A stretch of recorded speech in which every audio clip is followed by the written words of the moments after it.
Hello friends, स्वागत है हमारे यूट्यूब चैनल पे। आज इस वीडियो में ज्ञान बिंदु जीएस एकेडमी का बायोलॉजी का लेसन नंबर 2 देखने वाले हैं, हिस्टोलॉजी स्टडी ऑफ टिश्यू उत्तक विज्ञान।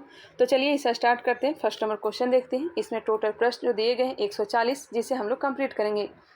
फर्स्ट नंबर क्वेश्चन है, कोशिकाओं का ऐसा समूह जो रूप, कार्य और उत्पत्ति में समान होता है उसे क्या कहते हैं। कोशिकाओं का ऐसा समूह जो रूप, कार्य और उत्पत्ति में समान होता है उसे क्या कहते हैं। इसे कहते हैं उत्तक। ऑप्शन नंबर बी उत्तक कहते हैं। निम्नलिखित कथनों पर विचार कीजिए। उपयुक्त में से कौन से कथन है जो सही दिए गए हैं। कौन से कथन है जो सही दिए गए हैं, देखते हैं। समान उत्पत्ति तथा समान कार्य को संपादित करने वाली कोशिकाओं के समूह को उत्तक कहते हैं। समान उत्पत्ति तथा समान कार्य को संपादित करने वाली कोशिकाओं के समूह को उत्तक कहते हैं। उत्तक एक कोशिकीय तथा बहुकोशिकीय दोनों जीवों में पाया जाता है। पादप तथा जंतु दोनों में ही उत्तक पाए जाते हैं। जी बिल्कुल, पादप तथा जंतु दोनों में ही उत्तक पाए जाते हैं। 1 और 3 इसका राइट आंसर होगा, ऑप्शन नंबर डी। पौधों तथा जंतु दोनों की कोशिका लगभग एक समान हुई होती है, फिर दोनों के उत्तक एक दूसरे में बिल्कुल अलग होते हैं। क्योंकि पौधे तथा जंतु दोनों की कोशिका लगभग एक समान ही होती है, फिर दोनों के उत्तक एक दूसरे में बिल्कुल अलग होते हैं। क्योंकि पौधों में कोई गति नहीं होता है, जबकि जंतु एक स्थान से दूसरे स्थान की ओर विचरण करते हैं। सही दिया गया है। पौधों में वृद्धि कुछ क्षेत्रों में ही सीमित रहती है, जबकि जंतुओं में वृद्धि एक रूप में होती है। जंतु तथा पौधों के अंग तंत्र की बनावट पूर्णतः एक दूसरे से भिन्न होती है। उपयुक्त में से सभी इसका राइट आंसर होगा। क्वेश्चन नंबर 4, हिस्टोलॉजी शब्द का प्रयोग सर्वप्रथम किसने किया था। हिस्टोलॉजी शब्द का प्रयोग सर्वप्रथम किसने किया था। मेयर ने। ऑप्शन नंबर ए मेयर ने किया था। एक विशेष कार्य करने वाले समान कोशिकाओं के समूह को क्या कहते हैं। एक विशेष कार्य करने वाले समान कोशिकाओं के समूह को क्या कहते हैं। उत्तक कहते हैं। एक विशेष कार्य करने वाले समान कोशिकाओं के समूह को उत्तक कहते हैं। क्वेश्चन नंबर है 6, निम्नलिखित कथनों पर विचार करिए। उपयुक्त में से कौन से कथन है जो सही दिए गए हैं। किसी एक उत्तक में एक ही आकार एवं विशेषताओं की कोशिका पाए जाते हैं। कुछ उत्तकों में विभिन्न आकार एवं बनावट की कोशिकाएं होती है। किसी एक उत्तक में एक ही आकार एवं विशेषताओं की कोशिका पाए जाते हैं। कुछ उत्तकों में विभिन्न आकार एवं बनावट की कोशिकाएं होती हैं। ऑप्शन नंबर सी 1 और 2 दोनों के दोनों सही दिए गए हैं। पादपों में विभज्योतिकी उत्तकों के बारे में निम्नलिखित में से कौन सा कथन सही दिया गया है। पादपों में विभज्योतिकी उत्तकों के बारे में निम्नलिखित में से कौन सा कथन सही है। इन उत्तकों की कोशिकाओं के विभाजन के कारण पादपों में वृद्धि होती है। इन उत्तकों की कोशिकाओं के विभाजन के कारण पादपों में वृद्धि होती है। नेक्स्ट है, निम्नलिखित में से कौन सा एक पौधे के विभज्योतिकी उत्तक के संदर्भ में सही नहीं है। सही नहीं है। कौन सा एक पौधों के विभज्योतिकी उत्तक के संदर्भ में सही नहीं है। इस उत्तक की कोशिकाओं की राजधानियाँ बहुत बड़ी बड़ी होती है, यह सही नहीं है। यह जीवित कोशिकाओं का बना उत्तक होता है जिनमें विभाजन की क्षमता होती है। इसमें कोशिका का केंद्रक बड़े बड़े होते हैं। इसके कोशिकाओं में कोशिका रस की मात्रा काफ़ी अधिक होती है। नेक्स्ट क्वेश्चन, शीर्षस्थ विभज्योतिकी उत्तरदायी होता है। शीर्षस्थ विभज्योतिकी उत्तरदायी होता है लंबाई में वृद्धि के लिए। ऑप्शन नंबर ए लंबाई में वृद्धि के लिए। क्वेश्चन नंबर 10, वह उत्तक जो प्राथमिक वृद्धि के लिए उत्तरदायी है। वह उत्तक जो प्राथमिक वृद्धि के लिए उत्तरदायी है लंबाई में वृद्धि के लिए। ऑप्शन नंबर ए वह उत्तक जो प्राथमिक वृद्धि के लिए उत्तरदायी है। वह उत्तक जो प्राथमिक वृद्धि के लिए उत्तरदायी है। कौन सा उत्तक हो जाएगा। शीर्षस्थ विभज्योतिकी उत्तक। Option number A. संवहन उत्तक में अवस्थित कैम्बियम एवं वृक्ष के छाल के नीचे का कैम्बियम उदाहरण है। संवहन उत्तक में अवस्थित कैम्बियम एवं वृक्ष के छाल के नीचे का कैम्बियम उदाहरण है पार्श्व विभज्योतिकी का। ऑप्शन नंबर बी पार्श्व विभज्योतिकी का। वह उत्तक जो द्वितीयक वृद्धि के लिए उत्तरदायी है। वह उत्तक जो द्वितीयक वृद्धि के लिए उत्तरदायी है कैम्बियम। किसी पौधे के तने के घेरे को बढ़ाने के लिए निम्नलिखित में से कौन सा उत्तक उत्तरदायी है। किसी पौधे के तने के घेरे को बढ़ाने के लिए निम्नलिखित में से कौन सा उत्तक उत्तरदायी है। पार्श्व विभज्योतिकी उत्तक। ऑप्शन नंबर डी पार्श्व विभज्योतिकी उत्तक। निम्नलिखित कथनों पर विचार कीजिए। निम्नलिखित कथनों पर विचार कीजिए। उपयुक्त में से कौन से कथन हैं जो सही दिए गए हैं। पौधों के स्थायी उत्तक के कोशिकाओं में विभाजन की क्षमता नहीं होती है। पौधों के स्थायी ऊतक की कोशिकाओं में विभाजन की क्षमता नहीं होती है।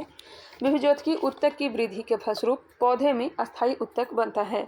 1 और 2 दोनों सही दिए गए हैं। एक बीजपत्री तने में द्वितीयक वृद्धि नहीं होती है क्योंकि इनमें नहीं होता है। एक बीजपत्री तने में द्वितीयक वृद्धि नहीं होती है क्योंकि इनमें नहीं होता है। Cambium, option number B. निम्नलिखित में से किसे प्राथमिक विभज्योतकी कहते हैं? क्योंकि यह पौधे के जीवन चक्र के प्रारंभ में बनते हैं और प्राथमिक पादप शरीर बनाते हैं। निम्नलिखित में किसे प्राथमिक विभज्योतकी कहते हैं? क्योंकि यह पौधे के जीवन चक्र के प्रारंभ में बनते हैं और प्राथमिक पादप शरीर बनाते हैं। ऑप्शन नंबर डी हो जाएगा शीर्ष विभज्योतकी ऊतक और अंतर्वेशी विभज्योतकी ऊतक। संवहन ऊतक का निर्माण किस विभज्योतकी द्वारा होता है? संवहन ऊतक का निर्माण किस विभज्योतकी ऊतक द्वारा होता है? ऑप्शन नंबर सी पार्श्व ऊतक। नेक्स्ट क्वेश्चन, मृदु ऊतक किस प्रकार के ऊतक हैं? मृदु ऊतक किस प्रकार के ऊतक है? सरल ऊतक। निम्नलिखित में से किस ऊतक में जीवित कोशिका पाई जाती है? किस ऊतक में जीवित कोशिका पाई जाती है? ये हो जाएगा मृदु ऊतक और स्थूल कोण ऊतक। Option number D. मृदु ऊतक का मुख्य कार्य क्या है? मृदु ऊतक का मुख्य कार्य क्या हो जाएगा? भोज पदार्थ का संग्रह करना। भोज पदार्थ का संग्रह करना। वायु ऊतक किन पौधों में पाया जाता है? एरेनकाइमा किन पौधों में पाया जाता है? यह पाया जाता है hydrophytes. Option number B hydrophytes. जलोद्भिद निम्न में से किसकी उपस्थिति के कारण जल में तैरते हैं? जलोद्भिद निम्न में से किसकी उपस्थिति के कारण जल में तैरते हैं? वायु तक की। ऑप्शन नंबर ए वायु तक की। ऑप्शन वह कौन सा ऊतक है जिसकी कोशिकाएं जीवित होती हैं, भित्ति सेलुलोज या पैक्टिन की बनी होती है और कोनों पर एलिग्निनी स्थूलन मिलते हैं? ऑप्शन हो जाएगा सी कोलिन काइमा। कोलिन काइमा। निम्नलिखित में कौन एक ऊतक केवल तरुण पौधों में पाया जाता है, बड़े बड़े वृक्षों में नहीं? कौन सा ऊतक केवल तरुण पौधों में पाया जाता है, बड़े बड़े वृक्षों में नहीं पाया जाता है? तो हो जाएगा स्थूल कोण ऊतक। शाकीय द्विबीजपत्री पौधे जैसे सूरजमुखी कद्दू को लचीलापन तथा दृढ़ता प्रदान करने वाला ऊतक है।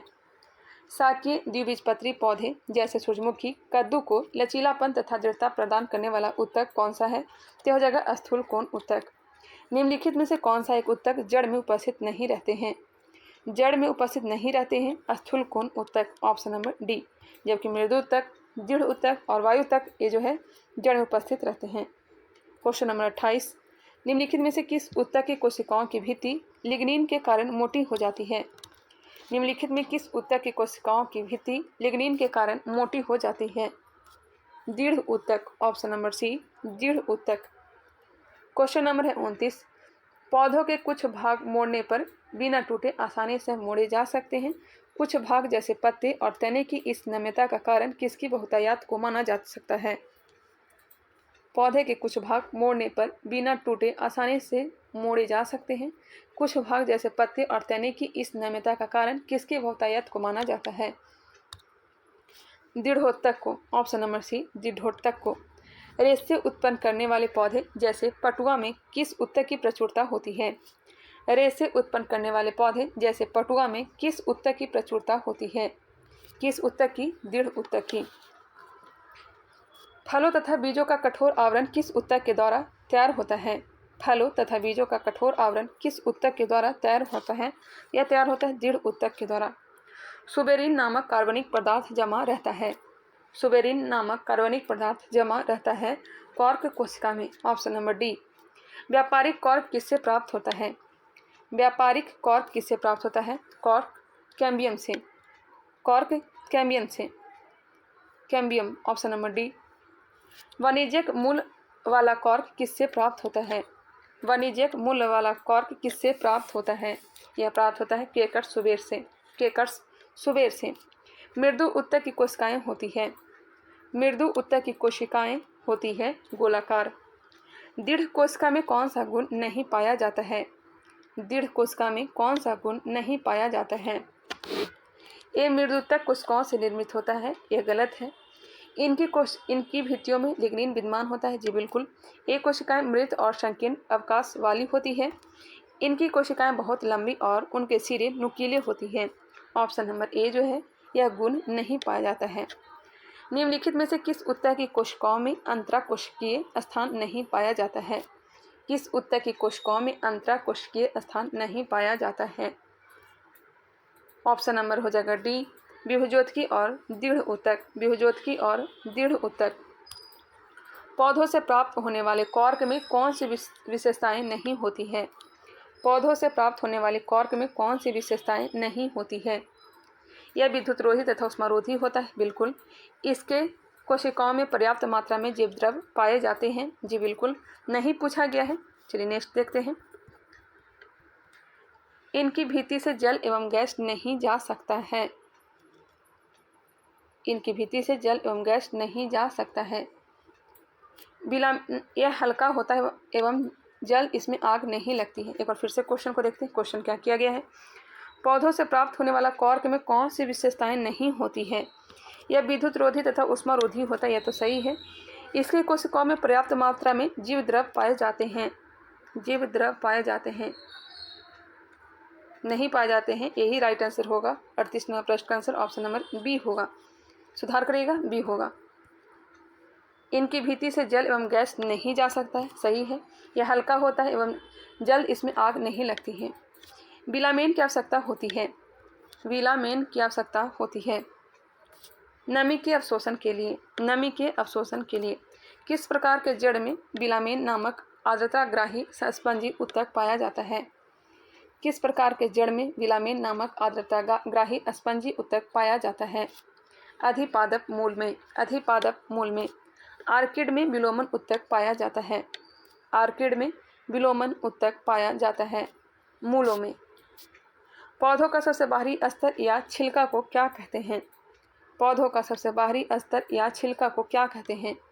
इसे कहते हैं अधिचर्म, एपिडर्मिस। एपिडर्मिस। शुष्क स्थानों पर पाए जाने वाले पौधों के एपिडर्मिस में कौन सी परत होती है जो पौधों में जल हानि को रोकता है? शुष्क स्थानों पर पाए जाने वाले पौधों के एपिडर्मिस में कौन सी परत होती है जो पौधों में जल हानि को रोकता है? Cuticle. Option number B, cuticle. त्वचाजन ऊतक शीर्षस्थ विभुज्योतकी से बनता है। यह निम्नलिखित में किस में विकसित होता है? त्वचाजन ऊतक शीर्षस्थ विभुज्योतकी से बनता है। यह निम्नलिखित में किस में विकसित होता है? ऑप्शन नंबर ए, बाह्य त्वचा। नेक्स्ट है, निम्नलिखित में से कौन सा ऊतक तंत्र पौधे के संपूर्ण मध्य भाग का निर्माण करते हैं? निम्नलिखित में से कौन सा ऊतक तंत्र पौधों के संपूर्ण मध्य भाग का निर्माण करते हैं? ऑप्शन नंबर बी हो जाएगा, ground of fundamental tissue system. Option number B. बाहरी भाग का निर्माण कौन करता है? तो एपिडर्मल टिश्यू सिस्टम। और भीतरी भाग का निर्माण वैस्कुलर टिश्यू सिस्टम। रंध्र तथा मूल रोम पाए जाते हैं। रंध्र तथा मूल रोम पाए जाते हैं बाह्य त्वचा में। रंध्र तथा मूल बाह्य त्वचा में। पौधों के बाह्य त्वचा के ठीक नीचे की परत को क्या कहते हैं? पौधों के बाह्य त्वचा के ठीक नीचे की परत को क्या कहते हैं? 47वां प्रश्न, कॉर्टेक्स कहते हैं। क्या कहते हैं? कॉर्टेक्स कहते हैं। पौधे के अंतस्व त्वचा और संवहन मंडल के बीच पाए जाने वाले परत को क्या कहते हैं? पौधे के एंडोडर्मिस और संवहन बंडल के बीच पाए जाने वाली परत को क्या कहते हैं? परिरंभ कहते हैं, पेरिसाइकिल कहते हैं। कैम्बियन के संबंध में निम्न से कौन सा कथन सही नहीं है? कैम्बियन के संबंध में निम्न से कौन सा कथन सही नहीं दिया गया है? यह जाइलम तथा फ्लोएम के बीच में रहता है, बिल्कुल सही है। यह एक बीजपत्री तथा द्विबीजपत्री दोनों पौधों में पाए जाते हैं। यह एक बीजपत्री तथा द्विबीजपत्री दोनों पौधों में पाए जाते हैं। ऑप्शन नंबर बी जो है गलत दिया गया है। यह एक या कई परतों का बना होता है। इसकी कोशिकाएं पतली दीवार वाली तथा आयताकार होती है। निम्नलिखित में से कौन सा परत भरण या मूल ऊतक तंत्र के अंतर्गत शामिल है? कौन सा परत भरण या मूल ऊतक तंत्र के अंतर्गत शामिल है? कॉर्टेक्स, परिरंभ, मज्जा तथा पिंड किरणें। कॉर्टेक्स, परिरंभ, मज्जा तथा पिंड किरणें। Option number D. पौधे के भरण ऊतक तंत्र के मुख्य कार्य है। पौधे के भरण ऊतक तंत्र के मुख्य कार्य क्या हो जाएगा? भोज्य पदार्थों का निर्माण तथा उसका संग्रह करना। Option number B. निम्नलिखित में से कौन अजैव का संचयन करता है? कौन सा निम्नलिखित में से कौन अजैव पदार्थ का संचयन करता है? अजैव पदार्थ का संचयन एंडियोप्लास्ट। एंडियोप्लास्ट। वह संवहन बंडल जिसमें जाइलम के दोनों ओर फ्लोएम पाया जाता है उसे क्या कहते हैं? वह संवहन बंडल जिनमें जाइलम के दोनों ओर फ्लोएम पाया जाता है उसे क्या कहते हैं? ऑप्शन नंबर सी। अरीय संवहन मंडल कहाँ पाए जाते हैं? अरीय संवहन मंडल कहाँ पाए जाते हैं? रेडियल वैस्कुलर बंडल कहाँ पाए जाते हैं? Option number A. पौधे के स्टील परत में शामिल होते हैं। पौधे के स्टील परत में शामिल होते हैं। बताइएगा कौन शामिल होता है? स्टील परत में शामिल होते हैं। ऑप्शन नंबर हो जाएगा सी, परिरम, संवहन पुल तथा मज्जा। परिरम, संवहन पुल तथा मज्जा। एक वृक्ष की आयु का पता किसके द्वारा लगाया जा सकता है? एक वृक्ष की आयु का पता किसके द्वारा लगाया जा सकता है? ऑप्शन नंबर बी, वार्षिक वलय की गिनती करके। वार्षिक वलय की गिनती करके। वार्षिक वलय या वृद्धि वलय में शामिल होते हैं। वार्षिक वलय या वृद्धि वलय में शामिल होते हैं वसंत काष्ठ तथा शरद काष्ठ दोनों। वसंत काष्ठ तथा शरद काष्ठ दोनों। निम्नलिखित में से किसकी सक्रियता के कारण वृद्धि वलय बनती है? निम्नलिखित में किसकी सक्रियता के कारण वृद्धि वलय बनती है? अंतःरंभीय एंधाकी। अंतःरंभीय एंधाकी। अंतःरंभीय एंधा की सक्रियता के कारण वृद्धि वलय बनती है। एक वृक्ष के पुराने तने की अनुप्रस्थ काट में 50 वार्षिक वलय मिलते हैं। वृक्ष की आयु होगी 50 वार्षिक वलय मिलते हैं। वृक्ष की आयु कितनी होगी? तो हो जाएगा 50 वर्ष। समुद्र के किनारे उगने वाले वृक्षों में वार्षिक वलय नहीं होते हैं क्योंकि समुद्र के किनारे उगने वाले वृक्षों में वार्षिक वलय नहीं होते हैं क्योंकि स्पष्ट जलवायवीय विभिन्नता नहीं होती है। स्पष्ट जलवायवीय विभिन्नता नहीं होती है। पुराने पेड़ को जब काटा जाता है तो बीच का केंद्रीय भाग जो मजबूत, घना तथा गहरे कत्थई रंग का होता है उसे क्या कहते हैं? हृदय काष्ठ कहा जाता है, ड्यूरामेन कहा जाता है, सारिल कहा जाता है, इनमें सभी कहा जाता है। ऑप्शन नंबर डी हो जाएगा। पुराने पेड़ को जब काटा जाता है तो बीच का केंद्रीय भाग जो मजबूत, घना तथा गहरे कत्थई रंग का होता है उसे क्या कहते हैं? तो हृदय काष्ठ, ड्यूरामेन, सारिल कहते हैं। निम्नलिखित कथनों पर विचार कीजिए। उपयुक्त में से कौन से कथन हैं जो सही दिए गए हैं? हृदय काष्ठ के सभी कोशिकाएं मृत होती है। सर काष्ठ के कुछ कोशिकाएं जीवित तथा कुछ मृत होती है। रस काष्ठ के कुछ कोशिकाएं जीवित तथा कुछ मृत होती है। 1 और 2 दोनों होगा। नेक्स्ट क्वेश्चन है, यदि सन 2000 में एक वृक्ष में एक साइन बोर्ड की कील भूमि से 7 फीट की ऊंचाई पर लगाई गई, सन 2021 में यह कील कितनी ऊंची होगी यदि वृक्ष प्रतिवर्ष 5 इंच लंबाई में बढ़ता है? बताइएगा। तो 7 फीट। Option number B. जटिल उत्तक बना होता है। जटिल उत्तक भिन्न भिन्न कार्य करने वाले विभिन्न प्रकार की कोशिकाओं का। जटिल उत्तक भिन्न भिन्न कार्य करने वाली विभिन्न प्रकार की कोशिकाओं का। ऑप्शन नंबर सी। चालनी नलिका तथा सह कोशिका पाई जाती है। चालनी नलिका तथा सह कोशिका पाई जाती है। ऑप्शन नंबर सी, मृदु उत्तक में। नहीं, मृदु उत्तक नहीं होगा, फ्लोएम में। ऑप्शन नंबर ए होगा। चालनी नलिका तथा सह कोशिका पाई जाती है, फ्लोएम में। ऑप्शन नंबर ए होगा। जाइलम एवं फ्लोएम का निर्माण कितने तत्वों से होता है? जाइलम एवं फ्लोएम का निर्माण कितने तत्वों से होता है? तो 4 तत्वों से। ऑप्शन नंबर सी, 4 तत्वों से। संवहन उत्तक का निर्माण किससे होता है? संवहन उत्तक का निर्माण पार्श्व विभजोतकी से। पार्श्व विभजोतकी से। Option number B. इनमें कौन जाइलम तत्व नहीं है? इनमें कौन जाइलम तत्व नहीं है? Option number C, sieve tube जो है यह फ्लोएम तत्व है। नेक्स्ट है, फ्लोएम का एक परिपक्व चालनी नलिका वाहिका से भिन्न होती है। फ्लोएम का एक परिपक्व चालनी नलिका वाहिका से भिन्न होती है क्रियात्मक केंद्र के अभाव में। ऑप्शन नंबर सी, क्रियात्मक केंद्र के अभाव में।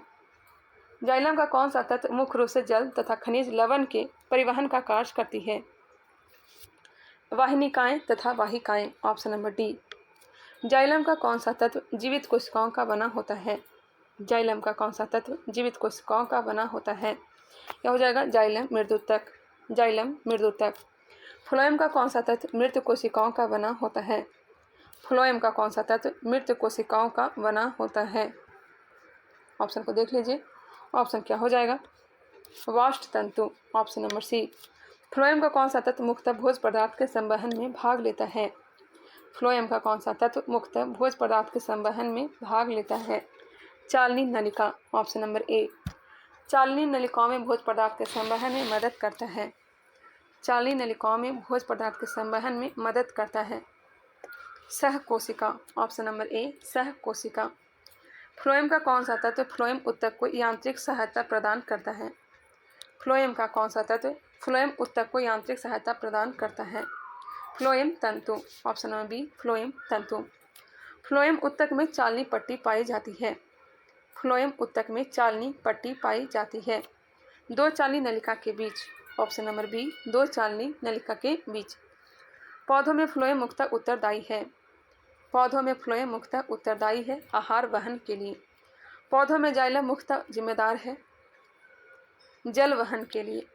शाखाओं में पत्तियां किन कारणों से झड़ जाती है? शाखाओं से पत्तियां किन कारणों से झड़ जाती है? कॉर्क के बाहर विलगन परत बन जाने से। कॉर्क के बाहर विलगन परत बन जाने से। निम्नलिखित में से किस एक भारतीय वैज्ञानिक ने पादपों में जल की लंबी दूरी के अभिगमन का सिद्धांत प्रस्तुत किया? जे.बी. बोस ने, जगदीश चंद्र बोस ने। निम्नलिखित में से किस एक भारतीय वैज्ञानिक ने पादपों में जल की लंबी दूरी के अभिगमन का सिद्धांत प्रस्तुत किया?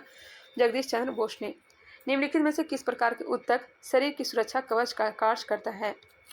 निम्नलिखित में से किस प्रकार के ऊतक शरीर की सुरक्षा कवच का कार्य करता है? उपकला, एपिथेलियल, ऑप्शन नंबर ए। निम्नलिखित में से कौन सा ऊतक घाव भरने में सहायक होता है? कौन सा ऊतक घाव भरने में सहायक होता है? उपकला ऊतक। निम्नलिखित में से कौन सा ऊतक लार ग्रंथि तथा श्वेत ग्रंथि में पाई जाती है? कौन सा ऊतक लार ग्रंथि तथा श्वेत ग्रंथि में पाई जाती है? Cuboidal epithelium, cuboidal epithelium. अंगों का विसरण, श्रवण तथा शोषण में मदद करने वाला ऊतक है। अंगों का विसरण, श्रवण तथा शोषण में मदद करने वाला ऊतक कौन सा है? यह हो जाएगा एपिथेलियम। त्वचा की बाहरी सतह निर्मित होती है। त्वचा की बाहरी सतह निर्मित होती है स्तरित सल्की एपिथेलियम से। स्तरित सल्की एपिथेलियम से, ऑप्शन नंबर बी। निम्नलिखित में से किस एपिथेलियम ऊतक के कोशिकाओं में रंसाकूर तथा सीलिया पाए जाते हैं? निम्नलिखित में किस एपिथेलियम ऊतक के कोशिकाओं में ऊतक कोशिकाओं में रंसाकूर तथा सीलिया पाए जाते हैं? स्तंभाकार, ऑप्शन नंबर बी, स्तंभाकार। निम्नलिखित कथनों पर विचार कीजिए। उपयुक्त में से कौन से कथन है जो सही दिए गए हैं? दोनों के दोनों है जो गलत दिया गया है, देख लीजिएगा। ऑप्शन नंबर डी इसका राइट आंसर हो जाएगा। सल्की एपिथेलियम ऊतक का प्रमुख कार्य क्या है? सल्की एपिथेलियम ऊतक का प्रमुख कार्य क्या है? सुरक्षा प्रदान करना। पश्चमाभी एपिथेलियम ऊतक पाए जाते हैं। पश्चमाभी एपिथेलियम ऊतक पाए जाते हैं ट्रेकिया तथा गर्भाशय में। पश्चमाभी एपिथेलियम ऊतक ट्रेकिया तथा गर्भाशय में, ऑप्शन नंबर डी।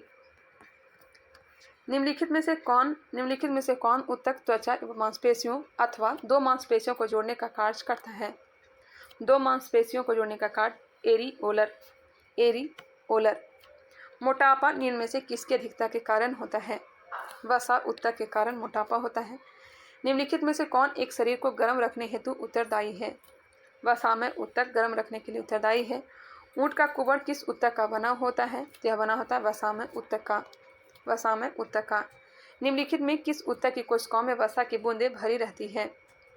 निम्नलिखित में किस ऊतक की कोशिकाओं में वसा की बूंदें भरी रहती है? वसा संयोजी ऊतक, एंडीपोज टिश्यू में।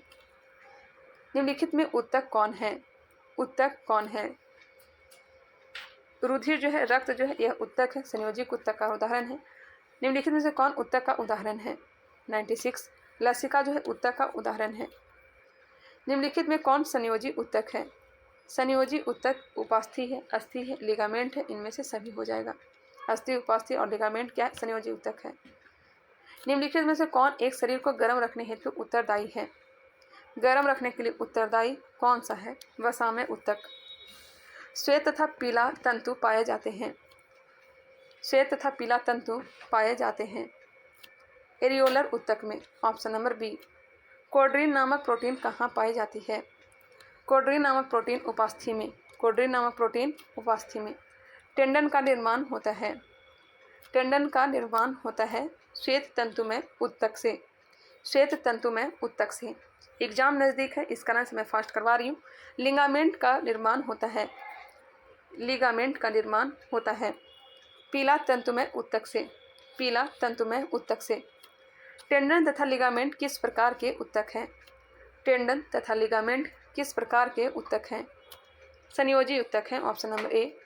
निम्नलिखित कथनों पर विचार करें, उपयुक्त में से कौन से कथन हैं जो सही दिए गए हैं? ऑप्शन नंबर सी, टेंडन मांसपेशी को अस्थि से अथवा दूसरी मांसपेशी से जोड़ता है। लिगामेंट हड्डियों को हड्डियों से जोड़ने का कार्य करता है। दोनों के दोनों सही दिए गए हैं। सेबेसियस ग्रंथियाँ कहाँ पाई जाती है? सेबेसियस ग्रंथियाँ कहाँ पाई जाती है?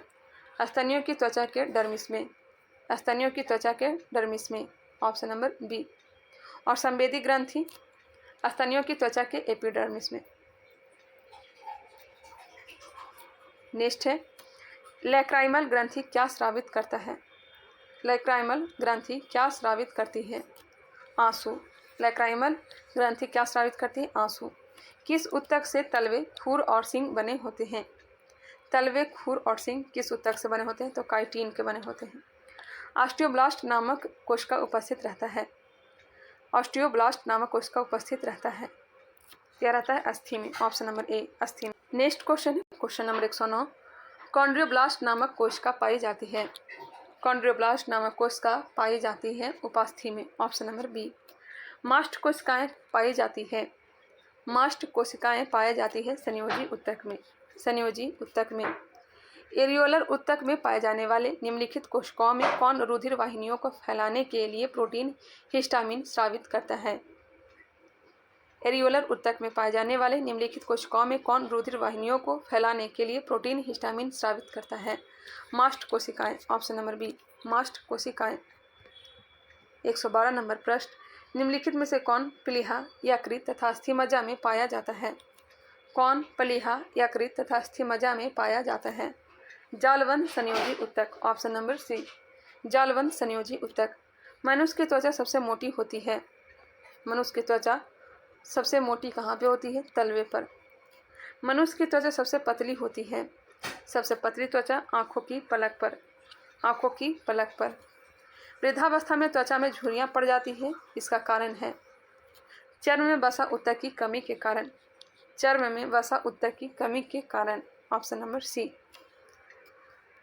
नाभि रज्जु है, नाभि रज्जु है भ्रूणीय संयोजी उत्तक, भ्रूणीय संयोजी उत्तक। हैवर्सियन तंत्र पाया जाता है, हैवर्सियन तंत्र पाया जाता है स्तनियों की अस्थियों में, स्तनियों की अस्थियों में। हिस्टामिन एक प्रकार का प्रोटीन है जो भाग लेती है, हिस्टामिन एक प्रकार का प्रोटीन है जो भाग लेती है एलर्जिक प्रतिक्रियाओं में। Option number B. Collagen fibre शरीर में पाए जाने वाले कुल प्रोटीन का, कोलेजन फाइबर शरीर में पाए जाने वाले कुल प्रोटीन का 1/3 भाग है। संयोजी उत्तक का अधिकांश प्रोटीन है, संयोजी उत्तक का अधिकांश प्रोटीन क्या है? कोलेजन है। बाह्यकर्ण में पाए जाने वाले अंतःकंकाल है, बाह्यकर्ण में पाए जाने वाले अंतःकंकाल उपास्थि है। Option number A. शारीरिक अंगों में गति के लिए जिम्मेदार उत्तक है, शारीरिक अंगों में गति के लिए जिम्मेदार उत्तक कौन सा है? पेशी उत्तक। Question number 123। सार्कोप्लाज्म नामक तरल पाया जाता है, सार्कोप्लाज्म नामक तरल पाया जाता है, यह पाया जाता है पेशी उत्तक में। अरेखित तथा रेखित उत्तक मूल रूप से किस प्रकार के उत्तक हैं? अरेखित तथा रेखित उत्तक मूल रूप से किस प्रकार के उत्तक हैं? पेशी उत्तक है। नेत्र के आइरिस में पाया जाने वाला उत्तक है, नेत्र के आइरिस में पाया जाने वाला उत्तक कौन सा है? तो हो जाएगा अरेखित पेशी, अरेखित पेशी। इंटरकैलेटेड डिस्क उपस्थित होते हैं, इंटरकैलेटेड डिस्क उपस्थित होते हैं, ये होते हैं हृदय पेशी में। Option number C. निम्नलिखित में से कौन सी पेशी ऐच्छिक पेशी है? निम्नलिखित में कौन सी पेशी ऐच्छिक पेशी है?